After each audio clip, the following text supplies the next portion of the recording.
Hermeneutics is the theory and methodology of interpretation, especially the interpretation of biblical texts, wisdom literature, and philosophical texts. It started out as a theory of text interpretation but has been later broadened to questions of general interpretation. Hermeneutics was initially applied to the interpretation, or exegesis, of scripture. The terms hermeneutics and exegesis are sometimes used interchangeably. Hermeneutics is a wider discipline which includes written, verbal, and non-verbal communication.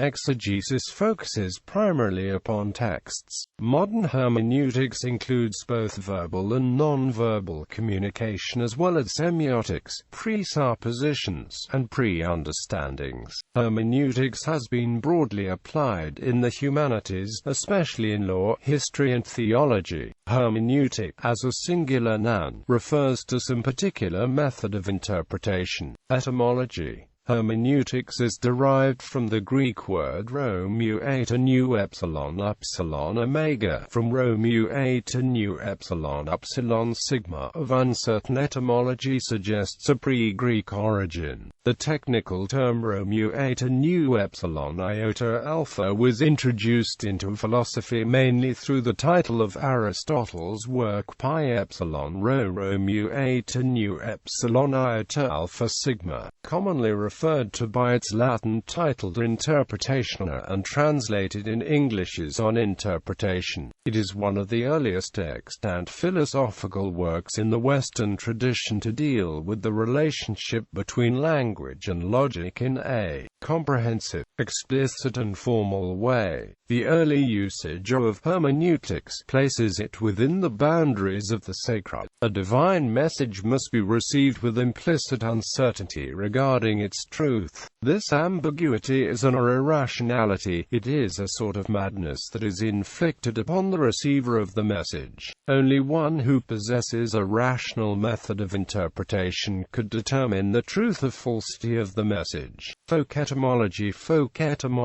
places its origin with Hermes, the mythological Greek deity who was the messenger of the gods. Besides being a mediator between the gods and men, he led souls to the underworld upon death. Hermes was also considered to be the inventor of language and speech, an interpreter, a liar, a thief and a trickster. These multiple roles made Hermes an ideal representative figure for hermeneutics. As Socrates noted, words have the power to reveal or conceal and can deliver messages in an ambiguous way. The Greek view of language as consisting of signs that could lead to truth or to falsehood was the essence of Hermes, who was said to relish the uneasiness of those who received the messages he delivered. In religious traditions, Talmudic hermeneutics summaries of the principles by which Torah can be interpreted date back to at least Hillel the Elder. Although the 13 principles set forth in the Baraita of Rabbi Ishmael are perhaps the best known, these principles ranged from standard rules of logic to more expansive ones, such as the rule that a passage could be interpreted by reference to another passage in which the same word appears. The rabbis did not ascribe equal persuasive power to the various principles. Traditional Jewish hermeneutics differed from the Greek method in that the rabbis considered the Tanakh to be without error. Any apparent inconsistencies had to be understood by means of careful examination of a given text within the context of other texts. There were different levels of interpretation. Some were used to arrive at the plain meaning of the text, some expounded the law given in the text, and others found secret or mystical levels of understanding. Vedic hermeneutics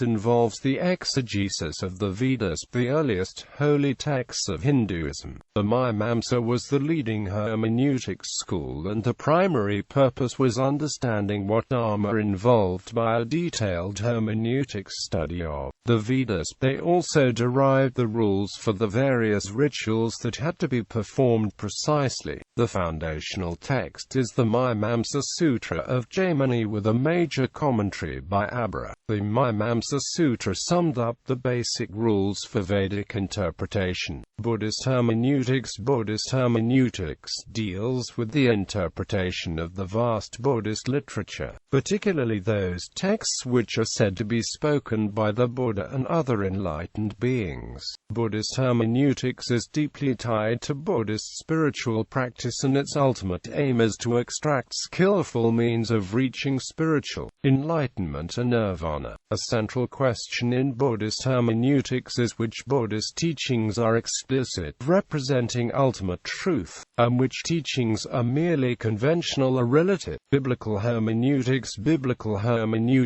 is the study of the principles of interpretation of the Bible. While Jewish and Christian biblical hermeneutics have some overlap, they have distinctly different interpretive traditions. The early patristic traditions of biblical exegesis had few unifying characteristics in the beginning but tended toward unification in later schools. If biblical hermeneutics, Augustine offers hermeneutics and homiletics in his De Doctrina Christiana. He stresses the importance of humility in the study of Scripture. He also regards the duplex commandment of love in Matthew chapter 22 as the heart of Christian faith. In Augustine's hermeneutics, sign has an important role.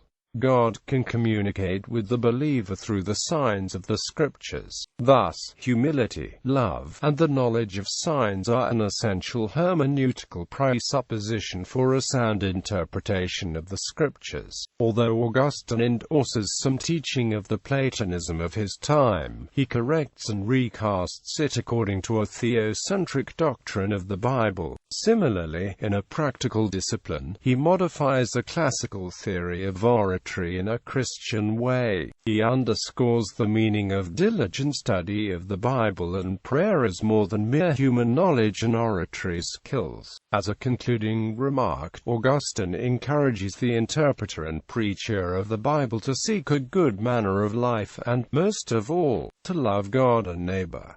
There are traditionally 4 different types of biblical hermeneutics: literal, moral, allegorical, and anagogical. Literal. Encyclopedia Britannica states that literal analysis means a biblical text is to be deciphered according to the plain meaning expressed by its linguistic construction and historical context. Quote, "The intention of the authors is believed to correspond to the literal meaning." Literal hermeneutics is often associated with the verbal inspiration of the Bible. Moral interpretation searches for moral lessons which can be understood from writings within the Bible. Allegories are often placed in this category. This can be seen in the Epistle of Barnabas, which explains the dietary laws by stating which meats are forbidden but is interpreted as forbidding immorality with animals. Allegorical interpretation states that biblical narratives have a second level of reference that is more than the people, events and things that are explicitly mentioned. One type of allegorical interpretation is known as typological, where the key figures, events, and establishments of the Old Testament are viewed as types. In the New Testament, this can also include foreshadowing of people, objects, and events. According to this theory, readings like Noah's Ark could be understood by using the ark as a type of Christian church that God expected from the start. Anagogical. This type of interpretation is more often known as mystical interpretation. It purports to explain the events of the Bible and how they relate to or predict what the future holds. This is evident in the Jewish Kabbalah, which attempts to reveal the mystical significance of the numerical values of Hebrew words and letters. In Judaism, anagogical interpretation is also evident in the medieval Zohar. In Christianity, it can be seen in Mariology, philosophical hermeneutics, ancient and medieval hermeneutics, modern hermeneutics. The discipline of hermeneutics emerged with the new humanist education of the 15th century as a historical and critical methodology for analyzing texts. In a triumph of early modern hermeneutics, the Italian humanist Lorenzo Valla proved in 1440 that the donation of Constantine was a forgery. This was done through intrinsic evidence of the text itself. Thus hermeneutics expanded from its medieval role of explaining the true meaning of the Bible. However, biblical hermeneutics did not die off. For example, the Protestant Reformation brought about a renewed interest in the interpretation of the Bible, which took a step away from the interpretive tradition developed during the Middle Ages back to the texts themselves. Martin Luther and John Calvin emphasized scripture.The ipsius interpres. Calvin used brevitas et facilitas as an aspect of theological hermeneutics. The rationalist Enlightenment led hermeneutists, especially Protestant exegetists, to view scriptural texts as secular classical texts. They interpreted Scripture as responses to historical or social forces so that, for example, apparent contradictions and difficult passages in the New Testament might be clarified by comparing the possible meanings with contemporary Christian practices. 19th and 20th century hermeneutics emerged as a theory of understanding through the work of Friedrich Schleiermacher, Wilhelm Dilthey, Martin Heidegger, Hans-Georg Gadamer, Paul Ricoeur, Walter Benjamin, Jacques Derrida, Richard Kearney, and Frederick Jameson.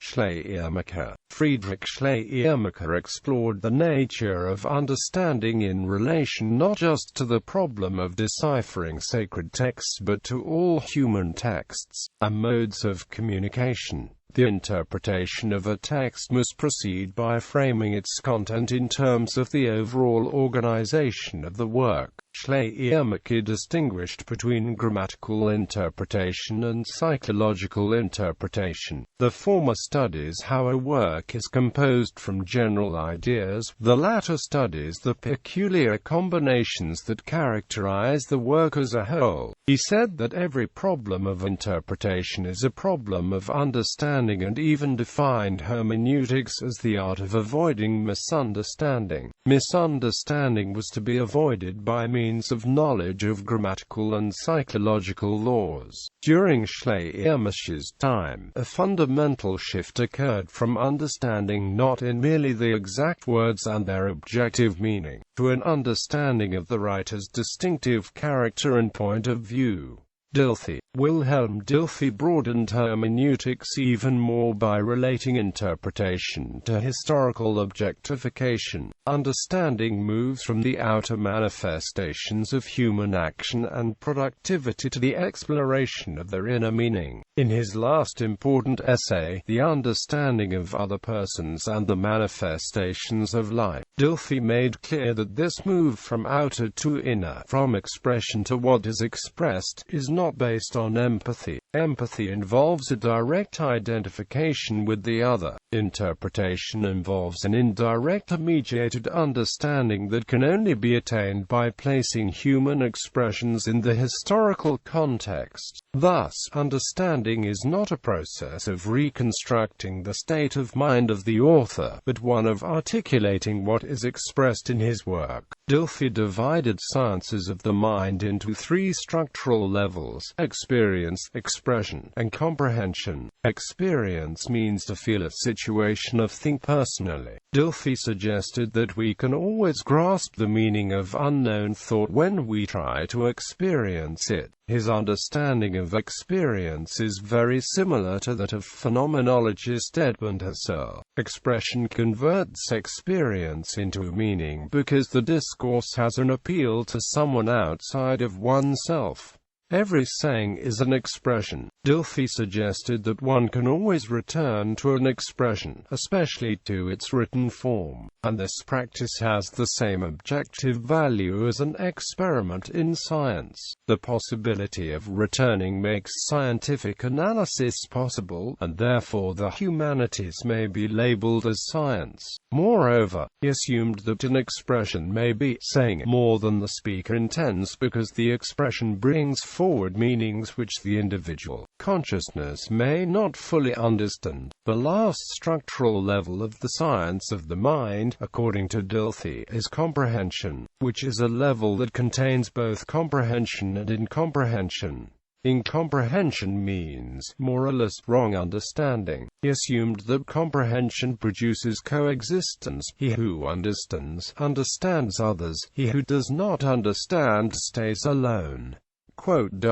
Heidegger. Since the discipline of hermeneutics has detached itself from spiritual science and has broadened to include all texts and multimedia. In the 20th century, Martin Heidegger's philosophical hermeneutics shifted the focus from interpretation to existential understanding, which was treated more as a direct, non-mediated, and thus more authentic way of being in the world than merely as a way of knowing. For example, he called for a special hermeneutic of empathy to dissolve the classic philosophic issue of other minds by putting the issue in the context of the being with of human relatedness. Advocates of this approach claim that some texts, and the people who produce them, cannot be studied by means of using the same scientific methods that are used in the natural sciences, thus drawing upon arguments similar to those of anti-positivism. Moreover, they claim that such texts are conventionalized expressions of the experience of the author. Thus, the interpretation of such texts will reveal something about the social context in which they were formed, and, more significantly, will provide the reader with a means of sharing the experiences of the author. The reciprocity between text and context is part of what Heidegger called the hermeneutic circle. Among the key thinkers who elaborated this idea was the sociologist Max Weber. Gadamer et al. Hans-Georg Gadamer's hermeneutics is a development of the hermeneutics of his teacher, Heidegger. Gadamer asserted that methodical contemplation is opposite to experience and reflection. We can reach the truth only by understanding and mastering our experience. According to Gadamer, our understanding is not fixed but rather is changing and always indicating new perspectives. The most important thing is to unfold the nature of individual understanding. Gadamer pointed out that prejudice is an element of our understanding and is not per se without value. Indeed, prejudices, in the sense of prejudgments of the thing we want to understand, are unavoidable. Being alien to a particular tradition is a condition of our understanding. He said that we can never step outside of our tradition. All we can do is try to understand it. This further elaborates the idea of the hermeneutic circle. Bernard Lonergan's hermeneutics is less well known, but a case for considering his work as the culmination of the postmodern hermeneutical revolution that began with Heidegger was made in several articles by Lonergan's specialist Frederick G. Lawrence. Paul Ricoeur developed a hermeneutics that is based upon Heidegger's concepts. His work differs in many ways from that of Gadamer. Carl Otto Apel elaborated a hermeneutics based on American semiotics. He applied his model to discourse ethics with political motivations akin to those of critical theory. Jürgen Habermas criticized the conservatism of previous hermeneutists, especially Gadamer, because the focus on tradition seemed to undermine possibilities for social criticism and transformation. He also criticized Marxism and previous members of the Frankfurt School for missing the hermeneutical dimension of critical theory. Habermas incorporated the notion of the life world and emphasized the importance for social theory of interaction, communication, labor, and production. He viewed hermeneutics as a dimension of critical social theory. André Ortiz Oseacutes has developed his symbolic hermeneutics as the Mediterranean response to Northern European hermeneutics. His main statement regarding symbolic understanding of the world is that meaning is a symbolic healing of injury. Two other important hermeneutics scholars are Jean Grandin and Maurizio Ferraris. Maurizio Bucco co-coined the term and discipline of analogic hermeneutics, which is a type of hermeneutics that is based upon interpretation and takes into account the plurality of aspects of meaning. He drew categories both from analytic and continental philosophy, as well as from the history of thought. Two scholars who have published criticism of Gadamer's hermeneutics are the Italian jurist Emilio Betti and the American literary theorist E.D. Hirsch. Marxist hermeneutics. The field of Marxist hermeneutics has been developed by the work of primarily Walter Benjamin and Frederick Jameson. Benjamin outlines his theory of the allegory in his study Ursprung des deutschen Trauspiels. Frederick Jameson draws on biblical hermeneutics and the work of Northrop Frye to advance his theory of Marxist hermeneutics in his influential The Political Unconscious. Jameson's Marxist hermeneutics is outlined in the first chapter of the book, titled On Interpretation. Jameson reinterprets the fourfold system of biblical exegesis to relate interpretation to the mode of production, and eventually, history. Objective hermeneutics. Karl Popper first used the term objective hermeneutics in his Objective Knowledge. In 1992, the Association for Objective Hermeneutics was founded in Frankfurt am Main by scholars of various disciplines in the humanities and social sciences. Its goal is to provide all scholars who use the methodology of objective hermeneutics with a means of exchanging information. In one of the few translated texts of this German school of hermeneutics, its founders declared, "Our approach has grown out of the empirical study of family interactions as well as reflection upon the procedures of interpretation employed in our research.